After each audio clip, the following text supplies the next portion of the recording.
welcome to another episode of Women and Resistance. I am your host, Adesoji Iginla, and with me today, we're joined by Sister Aya Fubara Eneli Esquire, who would help us understand the life and times of Marian Anderson.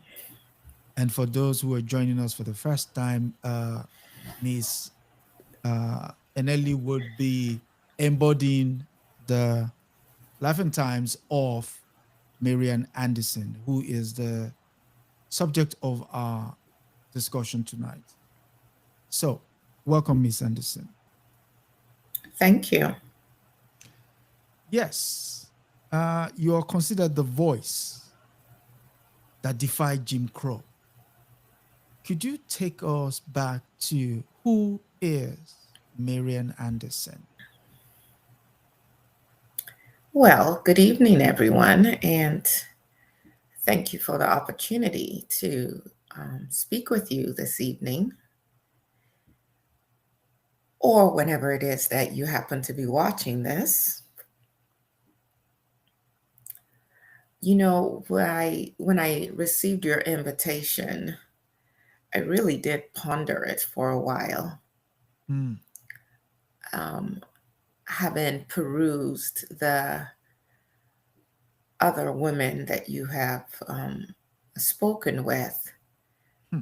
I wasn't so certain that I should be counted in their company as Oh, humility. Yeah. a woman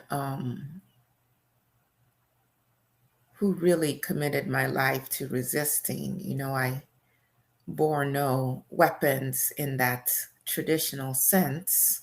Hmm. And I really did have to think about it to consider my life on this earth and in the ways that that life could have embodied a sense of resistance. Okay. And you know, I lived to be 96 years. So I lived almost a century and saw a great deal of change in my lifetime, and yet still not enough change. Hmm. And so I really had to think about, well, what would I share with you and your audience today? We certainly don't have the time to cover 96 years and the breadth and depth of my life and my experiences. So I would hope that during our time together, Hmm. I can highlight a few things. And I think what might be more beneficial is to share some of my philosophy, the things that guided me on my sojourn, Okay. in the hopes that they provide some guidance as well for your listeners. And I want to thank them so very kindly for joining us today as a performer for a great deal of my life. Oh, I recall a particular performance where I was so excited to be asked to perform in this arena, and I was made to believe that it was going to be packed to the rafters. Hmm. And you know, I was at that point, of course, considered a Negro, and not at all what people, well, let me rephrase, what white people would consider the face of opera by any stretch of the imagination. And I remember preparing so intensely and being so excited for this opportunity, only to walk out on the stage. And I think I would be generous to say that the hall was maybe about a third filled. And I just, in that moment, felt so many of my hopes and my dreams and aspirations just fall like a cloak off my shoulders and fall to the ground and gather around my feet. And it was a moment that really made me rethink whether I could really have a career as a singer or whether I should find another profession. Hmm. And my dear mother, Annie Delilah Rucker Anderson, a great woman of faith, she said, you cannot go through life thinking that you are going to please everybody or everyone would be pleased with or for you. You cannot let that be the thing that defines your life. Hmm. But let me go back, I suppose. To the beginning. For I did not just suddenly appear on the landscape of the world. I was birthed into this, like all of us are. And I must call on the name of my dear, dear father, my papa, John Berkeley Anderson. He was born in Virginia, a really handsome man to look at, very, very tall. I remember on one occasion as he was getting dressed and my mother was helping him with his tie. And I recall him saying, well, Annie, you may need to stand on the newspapers so that she could be tall enough to reach to assist him because my mother was rather small, short in stature. But my father was a man who worked at whatever job he could find as a Black man. Um, Jobs were hard to come by for people of the Negro race. And he was a loader at the Reading Terminal Market, but he would also sell coal and sell ice to support our family. He and my mother married, and they had us three girls, myself and my two younger sisters.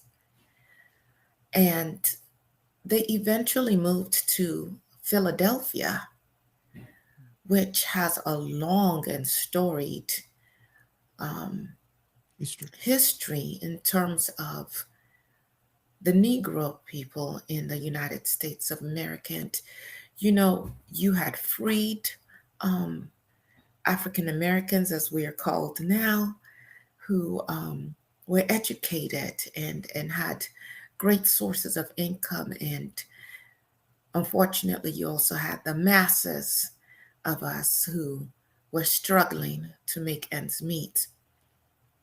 And there were tensions between the white immigrants and the Black people, the Negroes. We've gone by so many names in my lifetime. We've been colored, we've been people of color, we've been colored persons, we've been Negro, we've been Black, we've been Black Americans, we've been Afro Americans, we've been African Americans. I've seen every iteration. Um, I suppose that in my earlier years, we even just called ourselves Africans in some places. Hmm. Um, mm, but that would be another conversation for another time to talk about evolution, if you will, and the question, what's in a name, you might ask.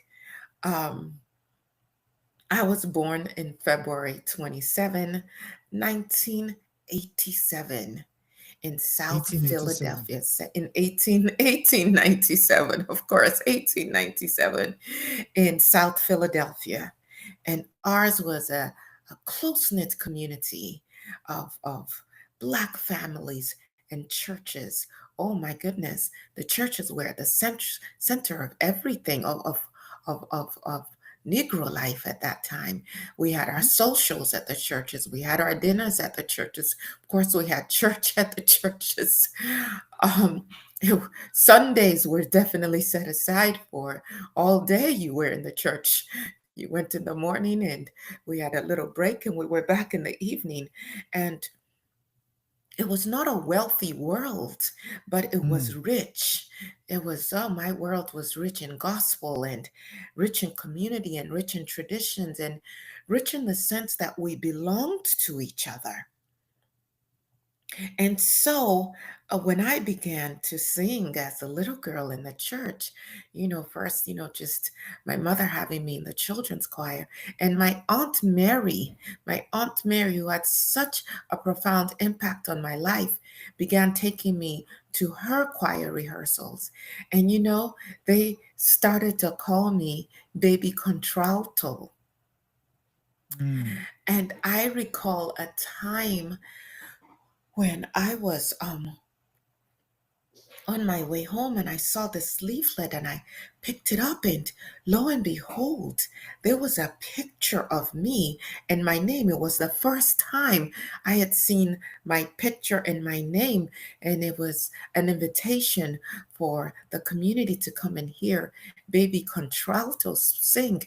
And they had me listed as 10 years old, but I was actually just 8. And my father, um, he was he worked in the church as well, and he was an officer in the church. And one of my fondest memories was hearing my father just hum as he went about his day. He had just this deep beautiful voice, and he would hum. Um, uh, he, he didn't sing in the choir. That was Aunt Mary who did. But I suppose that I came about my um, ability to sing quite honestly. And my sisters' names were Elise and Ethel. And we had a great faith. And my father, my mother raised us with this sense of dignity. My mother had gotten Mm. her certificate to teach when they still lived in Virginia. But in Philadelphia, she could not teach because Philadelphia would not recognize the teaching certificate of a Negro woman. And so my mother cleaned homes as a way to also assist with the family. Um, but while those early years certainly um, provided a great deal of stability for me, that was soon to be shattered as my father met a quite unfortunate death when I was just 12 years old. He was out working and he was hit in the head um, by some object, some stone of some type. And I suppose he may have survived had he gotten immediate medical care, but that was not available to him. And by the time he received the care he needed, he soon perished. And oh my goodness, did that throw the family into turmoil? We simply did not have um, enough to live on. And my grandmother, my father's mother, my maternal mother, Mm. she was she was quite stern and very strong in her ways of being, if you will. And she we moved into her home, my mother and myself and my two sisters, and we had a hard time making ends meet. And my mother wanted to return with us to Virginia, where she could at least get back to teaching and be able to provide for us. And my grandmother would have none of that at all. And she insisted that my mother go to work as a domestic and do whatever it took to assist with the family. And my mother did. She did. And I struggled to stay in school because the finances just weren't there. And so from time to time, I did drop out. And I too worked as a domestic to assist with the family finances. But all through it all, my Aunt Mary would take me by the hand and would take me, and I stopped singing with the junior choir. And as a still very young teenager, I was now singing with the adult choir. But she just really believed in my talent, and so did every member of my family. And so I was always encouraged to Mm, continue to sing. I was recognized as having a quite extraordinary voice. Um, and I was very grateful um, for the support that I had at that time. I sang not just because I loved to sing, but something in me needed to sing. And I would sing mm, all over the world for many decades of my life. I got the opportunity, I was invited to sing in Boston. And when I arrived, um, Bobby King, a name you all should know, actually whispered in my ear and he said, "I will accompany you." And I was just thrilled beyond belief. And after a series of performances, um, a very distinguished and well known um, voice teacher, vocal teacher, coach, invited me to come on as one of his students. And in return for his coaching services, I would serve as a maid for him. I was thrilled beyond belief. And I shared this news on my return with my family. And my grandma said, that simply was not going to happen. You will not go and be a maid for this man in order for him to coach you. And so there it was. Um, but I came again, like I said, from, oh, I am going on and on. Was there something else you wanted to ask me? No, I was going to ask you when you said the mother trained as a teacher only to Yes, end up as a maid. yes. What was that like for your mom? Oh, in my book, My Lord, What a Morning. This is a copy of that book. This is a first edition of it, Wow. actually. And I have a chapter dedicated just to my mother. Okay. My mother worked as a maid for most of her years, really. And then eventually she worked at this store called Wanamaker, and they worked her something really fierce. I remember one time stopping into the store with my sister, Mhm. and my mother was so hard at work, so engrossed in these endless tasks that were put on her shoulders, that although my sister and I were there for quite some time, she never even looked up from her work, never even noticed we were there. It was Mm, one of my greatest joys in life. At a time when my mother was ill and I had called a doctor to check on her, and I said, "Mom, mother, you simply cannot go in." And as I contemplated it, I said, "She simply does not have to go back in." And it was with quite some glee that I picked up the phone and called the supervisor at Wanamaker, and I said, "Mrs. Annie Anderson will not be coming back to work." mm, Because I was now at a place where I earned enough that I could help my mother, assist my mother. And that I did with so much joy at the opportunity that I had to finally give something back. But I tell you something that was the thrill of my life.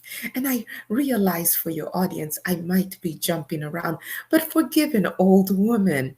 There's so much of my life, and I cannot possibly condense it into this time frame. So follow along as you can. And of course, I left my biography. There are so many documentaries about me and About that. other Yeah. books that have been written. So don't let your this time that we spent together be your only time that you spend with me. I always adored audiences, and I definitely adore you being here too. And so I was in Europe. I had been in Europe for quite some time because, and I will share a little bit about that. Performing in the United States of America um, presented quite a few challenges for those of us considered Negro at the time. And I asked my mother, is there anything that you desire that you have not yet had an opportunity to do? And my mother was a reader. Um, and we had a discussion about her coming to visit me in Europe. Hmm. But, she was much more advanced in age at the time. And so I reached out to Bobby King, who had accompanied me for many years as I performed in the United States. And I reached out to him and I said, would you be so kind? Haven't had him as a companion when I traveled in the United States because, oh, it would have been something fearsome for a young woman, a young Negro woman, to travel to the places where I performed in those days. So he was my companion, and of course accompanied me on piano as well, much to Hmm. the chagrin of a man that I will talk to you more about, the love of my life, Orpheus. Um, and Bobby, I knew was, had some interest in me, but I was committed to Orpheus. And Orpheus would write and he would say, I hope he is conducting himself Yes. properly. I hope that he is only serving in the role of my travel companion and my accompanist doing my performances. And indeed he was. But he did desire something more, but that was not to be. But I reached out to Bobby King and I asked if he would Hmm. accompany my mother Yeah. to Europe. And I said, of course, I would cover all of your expenses. And it would just be you just assisting her and making sure that she got here safely and returned safely. And oh, I am eternally grateful that he said yes, because what a wonderful experience it was to meet my mother as she arrived in Europe. And I was able to take her to the Louvre, and she was seeing things that she had only studied in books and Hmm. never knew that she would experience herself. So, back to the question you asked me, it seems like so long ago. Um, what was it like to see my mother serve as a maid? A role that I played as well from time to time. You know that I did not graduate from high school till I was 24 years old because Hmm. I frequently had to drop out of school to help out with the family finances. But at any rate, um, it hurt my heart. Um, traveling with Bobby across the expanse of the United States, there were times when I was terrified. I just knew we were going to be accosted by those just gruesome, those fearsome night riders. It never happened, but I did live in fear. And when we would be forced to go on the Jim Crow coaches, I would observe my fellow Black people, and Hmm. I would recognize that some were simply resigned to our fate, as it were. Some were deeply embarrassed and ashamed to constantly be, have our dignity questioned, and the attempts to strip us of any sense of our humanity.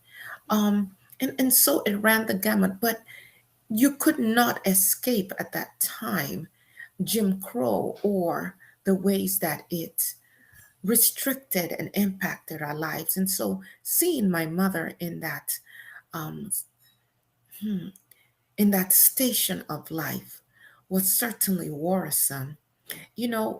Prejudice was this thing that it's like, have you ever had a string of hair that is in your face and you're trying to flip it away, and sometimes you can't quite touch it, but you can feel it, and it's getting Yeah. in your eye. And prejudice and racism in America was just this ever present thing.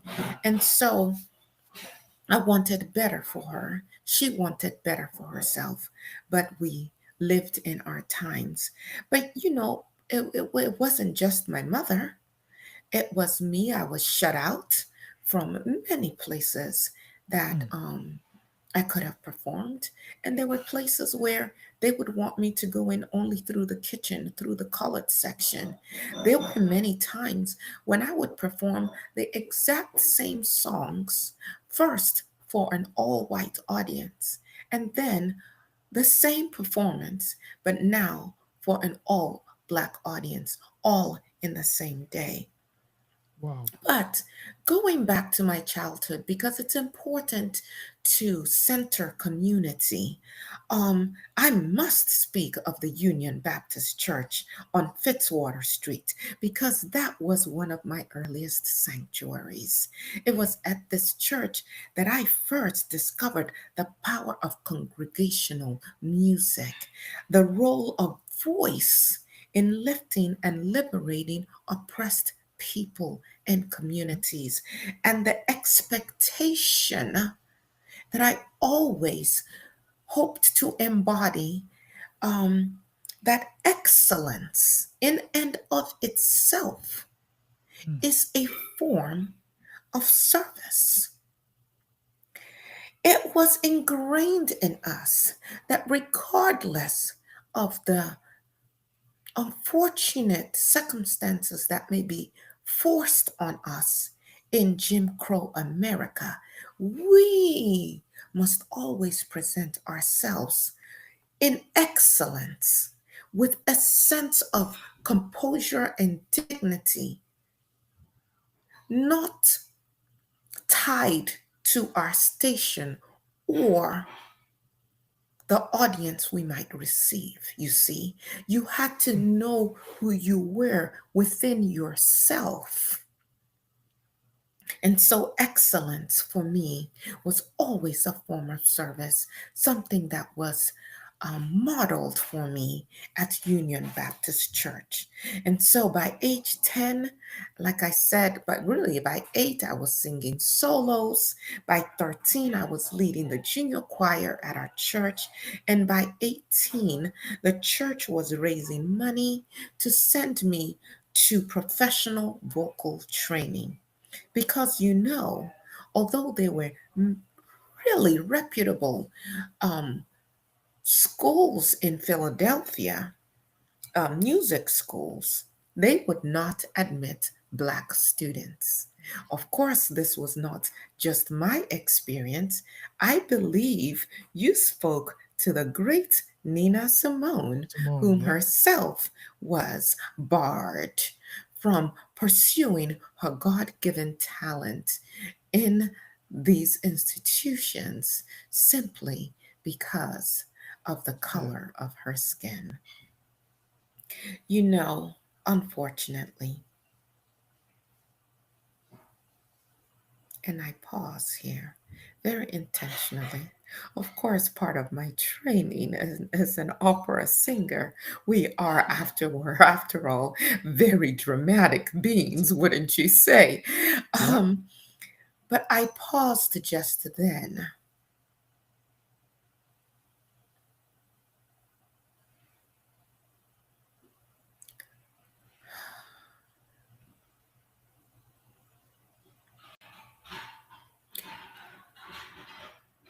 the remembrance of the rejection that seemed to be the lot of Negro people, Black people, Afro Americans, colored people, whatever we called ourselves. Rejection was a recurring theme. Rejection from the nation that we had built and sought to exercise our full citizenship in. But I tell you where we did not reject ourselves, at least back then, not within our communities. For you understand, my church and many other churches would take up collections simply to ensure, as they would say, that our Marian got the training she needed. I belonged to the community, and the community belonged to me. Do we still cultivate those kind of deep ties? Those There's an that element of it. sense of do we today, Yeah, young I man? mean, Do we? there are elements of it, but it's somewhat lacking in the general sense of it. I would love to hear from your audience. Do we? Do you feel that sense of we belong to each other? I was much older, much more advanced in age when I Mm, heard this proverb. They said, Ubuntu. yeah, because of you, Yes, I am because because of you, we are, and because we are, I because am. And we, whether we had that straight line connection to our African philosophies, nonetheless lived them, wouldn't you say? we did. Um, so, yes, rejection was a recurring theme from the outside world. We accepted and embraced and supported ourselves within our own world. And let me tell you, that would become the basis of our resistance. Mm, Yes, yes, yes. And so, in terms of my education, I attended the Stanton Grammar School. I attended the South Philadelphia High School for girls, and I later had the wonderful and really life changing opportunity to study privately with Giuseppe Borghetti, who helped train my voice, and Agnes Reif Snyder, both who were prominent voice teachers of their time. Hmm. Again, I attempted to enter the Philadelphia Music Academy and I was denied solely because I was Black. It would not be the first nor the last time, but that is not what defines who I am and my legacy. okay. Mm.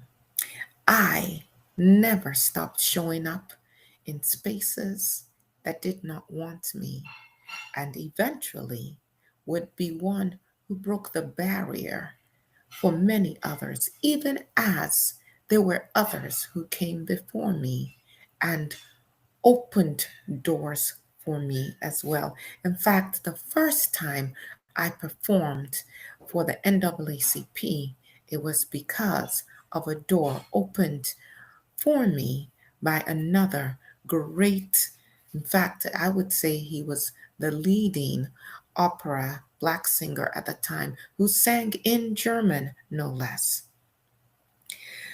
By the late 1910s, I was performing at community events, benefits, and small recitals. But my breakthrough occurred at 28 in 1925 when, under the training of Giuseppe Borghetti, I won a contest sponsored by the New York Philharmonic. Mm, Out of hundreds of applicants, my contralto voice, deep as they would describe it, velvety, and I certainly agree with that, solemn and resonant, took me right to the top. This led to my debut with the Philharmonic at the Louis Stadium, and of course, again, battling the reception from some, but the critics did rave, and the audiences who came to hear this Black young woman were certainly stunned. But that does not mean that the doors were flung open to me by any stretch of the imagination. The white, the wealthy, the elitist, they continued to gatekeep. It was clear that America was not for me. There are a series of events that took place, if I could share this with you and your audience, Please do. that almost led to me not being the woman that you know of and the woman that you have invited to speak with you. Um, it was the year 1924, right before this breakthrough that I had told you about. And my dear Aunt Mary went to be with the Lord. She Mm. had been such a staunch supporter of me, accompanying me, ensuring that no harm came to me. And when she passed on, it was a very great blow to my spirit. It was also around this time that I had that very humiliating experience of singing to an almost empty Empty. hall. And there was yet another one. And for those of you who've ever been in love, you might particularly know what this feels like. I had met a young man when I was just 18 years old, and he was 15. He was so light skinned he could have passed for white. I was performing at their home, and I recall about to walk in, and here was this tall, very good looking young man, and he put his arm across the doorway, preventing my entrance. Young man. And we did strike up a conversation. And when I finally was allowed to get into the room, I saw yet another young man, not quite as tall in stature, but clearly sharing features with the first one I had met. And Mm. from time to time, this younger man would come, but well, not younger, but this other man would come and visit me. And at one time, the two brothers, we were in each other's company, and the taller one brushed my shoulder with his hand and surreptitiously, Surreptitiously. Yeah. um, he gave me a note, which I read later, and he said, "This thing with my brother and you must end." And that began our courtship over many years. And he did ask for my hand in marriage. He asked for us to elope. And at this time, I had started. Oh, I should. Oh, okay. I'm so excited about telling you these stories. So he did ask for my hand in marriage, but I had started my singing career. And when I contemplated marriage, it occurred to me that if I got married, I would be expected to settle down in the ways that are the custom for married couples, and I would not be able to continue with my singing career. And um, and so I turned him down at the time.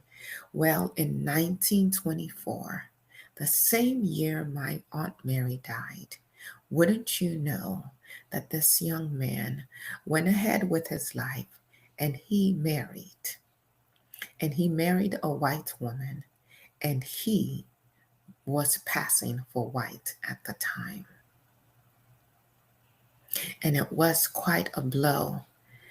Um, and I share this because there may be some of you who experience such a a downtime in your lives that if you let it consume you, it may take you off of what could have been the trajectory of your life. It can take you off from answering your calling. mm, And it took me a while to get back that feeling of I want to sing. But the very next year in 1925 was when I had that breakthrough, when I won that contest by the New York Philharmonic. So you must persevere. You must persevere even when it looks so dark and gloomy and all seems to be lost. Um, and so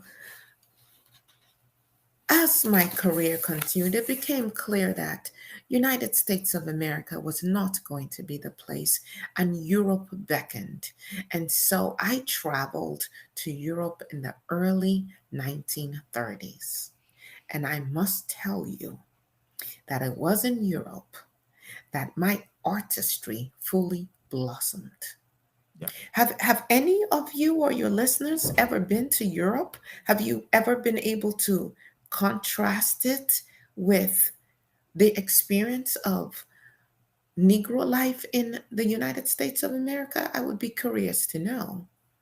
I mean, that would also lead to the question that why is it that uh, Black artists from the United States have to move to Europe in order to enhance their careers? Mm, I can think of, James uh, Baldwin, yes, Nina Simone. Nina Simone, Josephine Baker, Paul Robeson, the list goes on, On. absolutely. Well, I think that we can lay it squarely at the feet of Jim and Jane Crow. Mm, But to go a little further, hmm, lay it at the feet of a very deep rooted fear that it mm, appears white America has that causes them to do everything within their power to limit opportunities for people of the Negro race to be mm. fully themselves. Okay. Perhaps a fear that if there were not the barriers, we may prove not just to be more because we did that all the time and we did not do it to prove anything to them. As I said, we were an excellent people. We are an excellent people, but that it might prove to them that we are not what they say. And furthermore, may reveal that they are not all they say they They are. were correct. Yes. But in Europe, I studied languages, Italian and French and German, and I expanded my repertoire. Now, understand my repertoire always included the spirituals. Mm, Whatever else I sang, I would also always sing the songs on which I was nurtured, so to speak. And I performed in prestigious venues across Scandinavia, Russia, and Central Europe. And I will tell you about my experience. And when you say, why is it that Black artists had to flee the United States? The great, oh, her name escapes me now. Oh, and I hate to call her in relation to a man because she was her own self, but you know her, Hazel Scott, the great Hazel Scott, who could play two pianos at the same the time same time. better Yeah. than most people could play one. Had to leave the United States as well to find a career.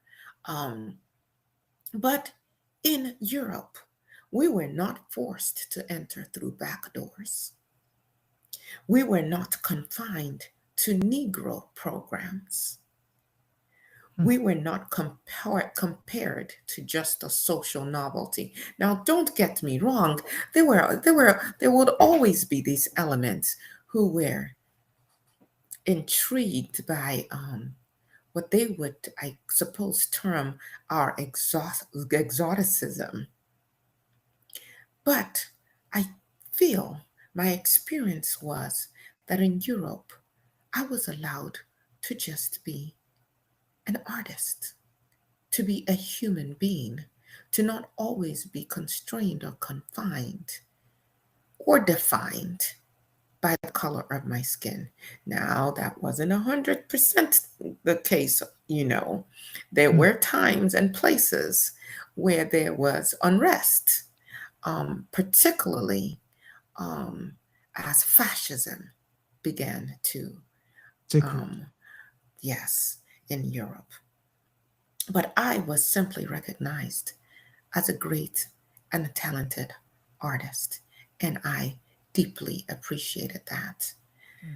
Now, my success across Europe caught the attention of conductor Arturo Toscanini, and he said these words: "A voice like yours is heard once in 100 years." Yes. Yeah. I would never call him a prophet, but I did live to be almost 100 years. And in 1935, I gave a wildly successful concert in Salzburg.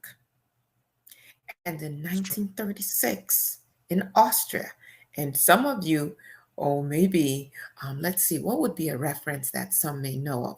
The Sound of Music. Amazing. Remember the issue with Relentless. Austria and the fictional Von Trapp family. Family. Yes. But you could see even from that movie the role that concerts and musical contests even played Played. in that era. And in 1936, I performed for the rooftop concerts before King Gustav V of Sweden.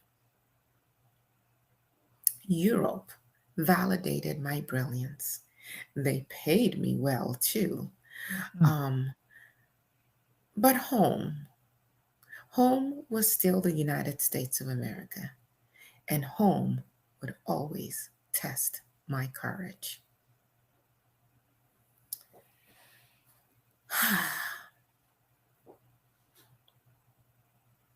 I was still on a trip in Europe when I received a letter from Orpheus informing me in so many words that he would soon be a free man again. I suppose his marriage had not worked out. We had kept up correspondence, and he wondered when I would be returning, and he hoped I would make it back for Christmas. And yes, I did land back in the United States of America just the day before Christmas. It was a triumphant return, but also one that would test my ability to resist. Because again, returning in the late 1930s to the United States of America, I was not shielded from racial discrimination. My mother was still working for someone else, and I was denied hotel rooms. I was refused service. I was barred from certain concert halls, and I was expected yet again to navigate through kitchens instead of front doors. How is it that my talent is enough for you to pay money to come and see me, but I am not allowed to come in through the same doors as you? But Mm. my excellence was my defiance, and my dignity I wore for myself, but also to show that I could never be dehumanized just because They were not acting as humans. And my grace was certainly a weapon. I was not known for fiery speeches or for um, picket lines and the such, but I did sing in 1963 at the famed March on Washington. And my voice drew multiracial audiences at a time when the country was still segregated. Oh, and that made a lot of institutions nervous. It also landed me in the hot seat with the NAACP. Yeah. I, at the time, bought into a notion of vertical segregation. I will explain. I would be in a concert hall and there would be a line. And to one side of the line, the white people would watch and applaud and enjoy my talent. And on the other side of the line, the black people, the Negroes. But the two could not mix. Well, the NAACP had about enough of that, and they picketed one of my concerts. And I was so embarrassed. I was made by my community. I belong to my community, and my community belongs to me.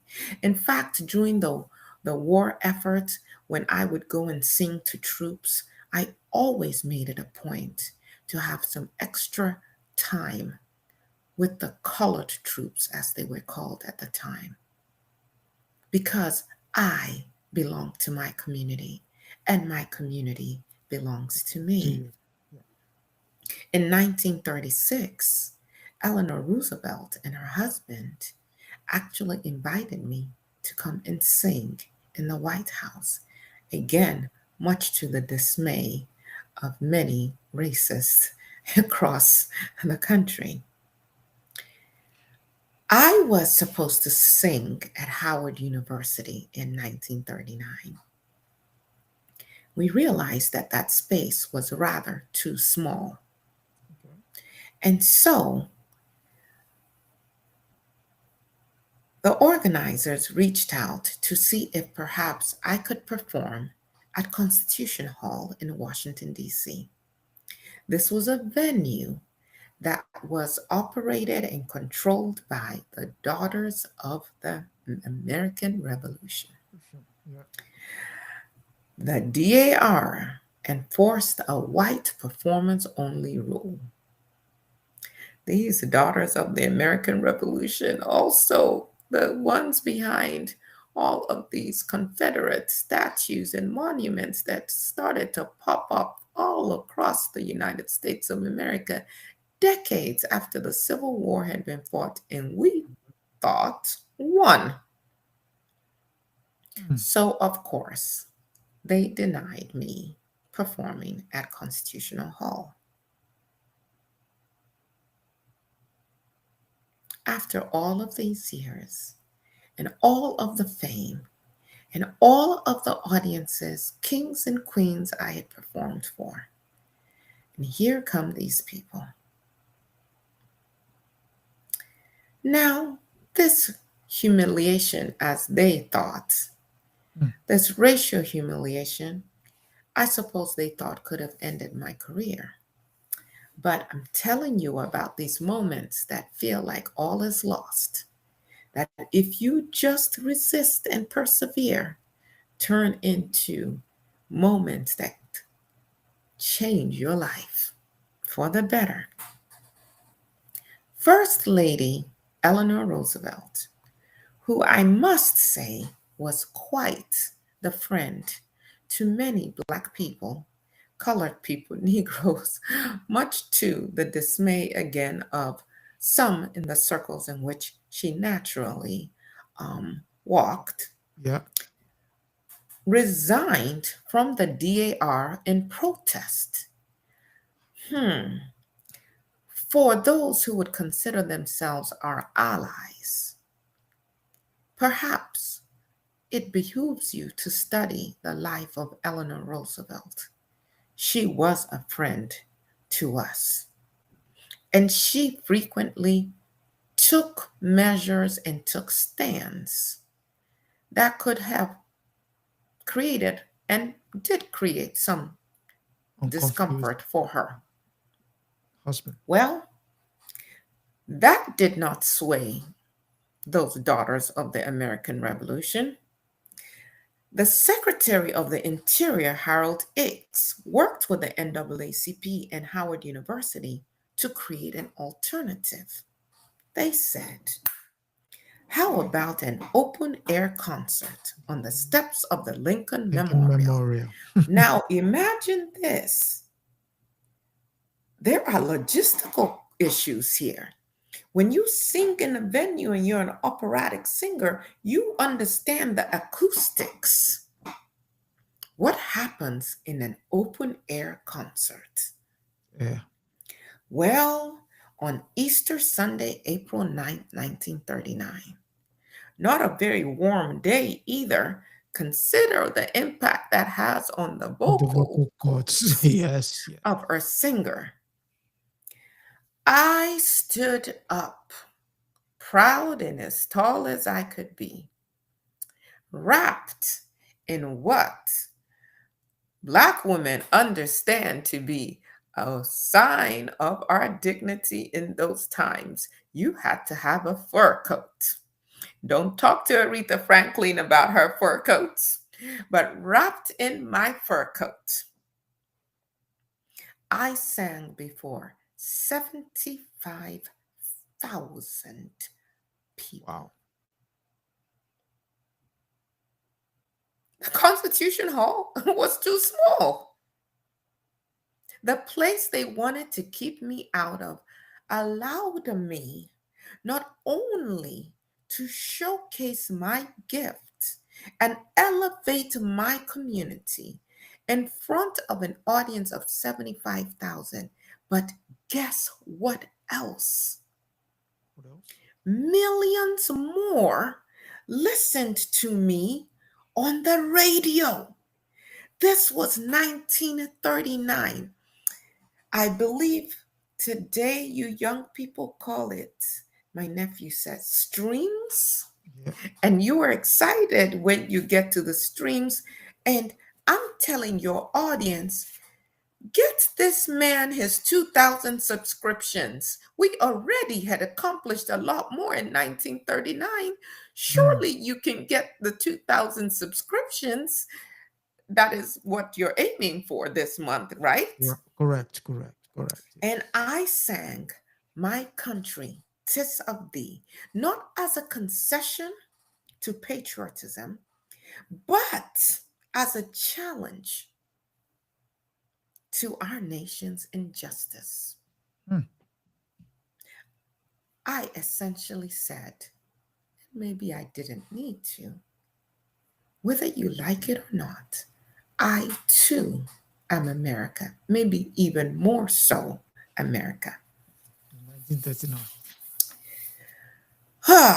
So let me quickly run through some other things. I would go on to break the racial barrier at the Metropolitan Opera, becoming the first Black singer to perform there in 1955. I was almost 60 years old. Certainly not a time or an age when you consider yourself doing something for the first time. So Mm. also don't let age limit you.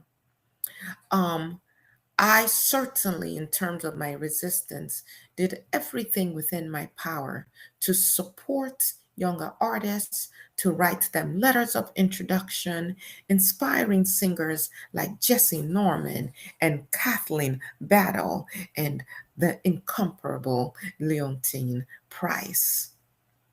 And now, all while I believed that I could be at the apex of my career, of anyone's career as a singer, and still live with humility. Do you know that in 1941, I earned $175,000? Wow. I believe today that would be the equivalent of 3.5 million. I was on the road quite a bit. The racial rejection, the humiliation that they tried to impose on us never dissipated. I attempted to check into a hotel, the Nassau Hotel, and I was rejected. Albert Einstein heard about this rejection and he rushed to my location and he offered me to stay at his home. And for the next 18 years, anytime I went to perform in that area, I stayed at Albert Einstein's home. I bet you did not know that about him. Wow. I should tell you, going back to the great love of my life, Orpheus Kingfisher. In 1943, when I was at the ripe old age or young age of 46, I married Orpheus Kingfisher, my childhood friend who was now an architect and a builder. We had no biological children together, but we lived together until he passed away in 1986. We had 43 wonderful years together. It's never too late. Orpheus built me my sanctuary. We found this beautiful land in Connecticut, and Orpheus, who I told you could pass and had passed at one point for white, was the one who went to purchase the property, even though a large amount of my resources were really what was going to help fund the purchase of the property. Well, they accepted the deal until they found out he's married to Marian Anderson. And so, what they did then was they now came back and said, we cannot sell you the land as we had previously agreed to because whoever buys this land actually has to buy 100 acres. And I suppose they thought that would be too much and we couldn't afford it.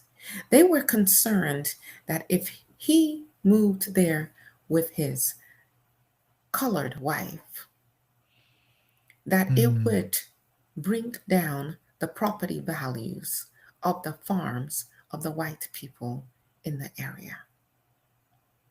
We paid for the 100 acres and we built our farm, Marian's farm.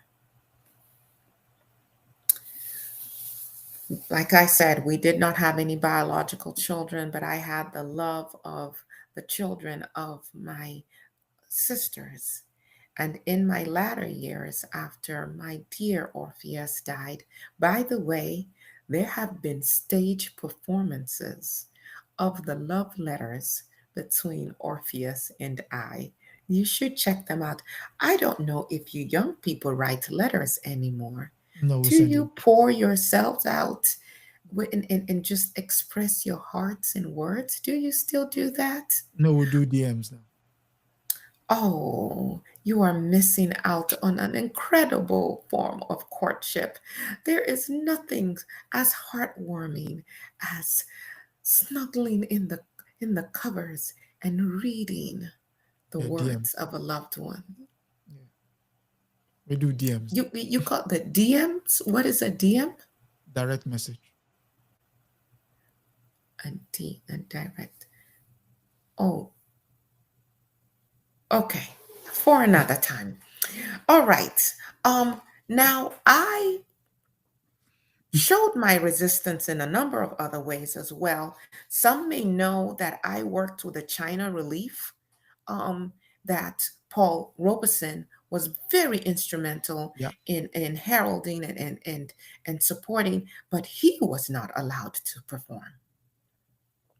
And so I performed, um, and gave voice.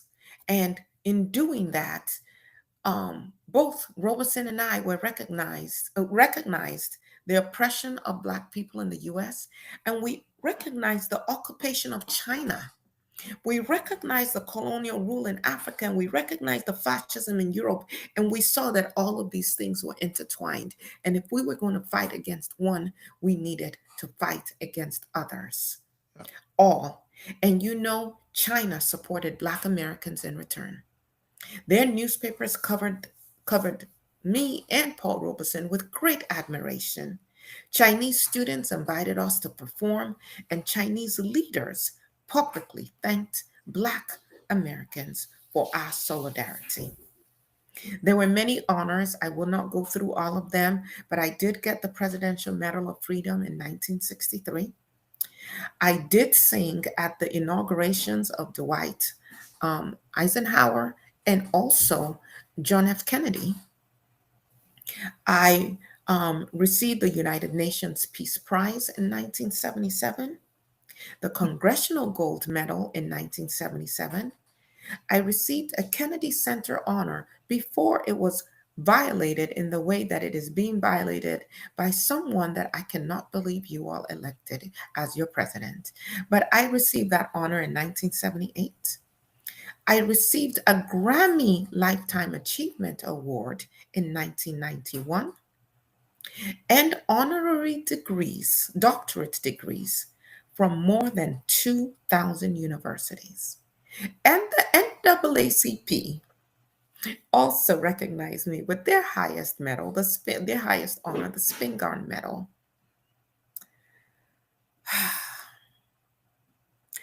I retired from public life. I had my farewell tour, and I lived quietly in Portland, Oregon with my nephew after my dear officer's death. I enjoyed my garden. I kept up with young musicians, and I attended occasional events in my honor. But I did not need the ongoing pomp and pageantry. I had had a lifetime of that. And I died on April 8th, 1993, at the age of 96. Life was lived. I told you that I would share just very briefly, just a couple of words on my some of my philosophies. I suppose I should read from my book. This was something that I learned from my mother. I suppose, this is what I wrote. I suppose you can always find manifestations if you're a believer. Mhm. And if you don't believe, you can find reasons to prove that the believer is wrong. But you can only travel the spiritual way you believe to be best for you, regardless of whether it is good for anyone else. Mother's faith has lighted the way for us in all the days of our lives, even the hardest we have gone through. Her day to day living and the way she accepted and greeted life and its meaning were the forces that guided us. Mother feels especially blessed that the family holds closely together and that it does so because it wants to. As I speak to you this month of December, this month where so many religious groups celebrate their holidays, their holy days, I would say hold your family close because you want to. We owe this blessing and many others to her whom I call my little girl. That was my name for my mother. I believed that fear is a disease that eats away at logic and makes man inhuman. I believed that when you stop having dreams and ideals, well, you might as well stop altogether. I believe that prayer begins where human capacity ends. I believe, and this is what I would like to leave with you and your audience, that everyone has a gift for something. Every single woman you have been in conversation with took their gift, as varied as those gifts have been, and they did something with it. Even if your gift is just being the gift of being a good friend, use your gift, because that in and of itself is an act of resistance. Thank you for having me. Thank you very much for honoring our call to come to sit with us and share your, not just your philosophy, but also your life, your pains, the fact that you had to live through dire times. And sometimes they say prophet is not recognized in their own country. You've had to go to Europe to gain acceptance. And even then, when you return home, home still was not embracing. For that, we thank you. We thank you for coming through. And so, with that, we've come to the end of another episode of Women in Resistance. And as it's custom, next week, we're looking at the life and times of Sarah Hun Magu. Some of you might struggle to pronounce that name, but next week, you would know who this remarkable woman is. The name again is Sarah Hun Magu. She's from Niger. That's just Africa, that is. And again, it just goes to show that the women that we've shared on here have travailed the so-called uh, barriers of borders. And again, like Miss Marian Anderson has just invited us to do, to embrace the gifts that we've been given, and all these women from the first to the current have all embraced their individual gifts and have shared it with the world. And so we'll continue to do that next week by highlighting the gift of Sarahun Magu. And again, May, as may, Miss, may I may I pause for yes, us? yes, And I would encourage your community to acknowledge the gift of you, Adesoji, thank you. um, for the work that you're doing, for bringing to the remembrance of some and introducing to others many women whom the larger society would relegate to obscurity. I believe that I did not tell you this story, but as a child, I was going to drop a basket of clothes for my mother. I was running an errand for her, and I heard this beautiful piano playing.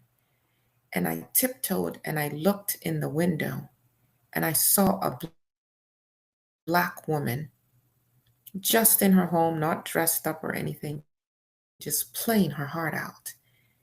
And I remember in that moment thinking, if she can do this, I can too. And so you raising the voices of so many women, I believe, will be a catalyst for some other woman who says, I did not know that my foremothers had done these All of that. things Yes, under even harsher circumstances, correct. and that would inspire them. I have no doubts that there are some who have heard us today who may be of more advanced years, who are nonetheless now excited to make the most of what they may have, the years they may have left here on earth. And so I encourage you, young man, to And as you lift others up, I know that you too shall be, as we would say in the Baptist church, you too shall be lifted up. Yes, thank you, thank you, thank you for those kind words. And again, as part of growing this space, we're looking for 2,000 subscribers by the end of the year. Yes. Again, each one bring one. I'm sure we can get to that number by the end of the year. So, again, thank you all for listening. Until next week, it's good night and God bless.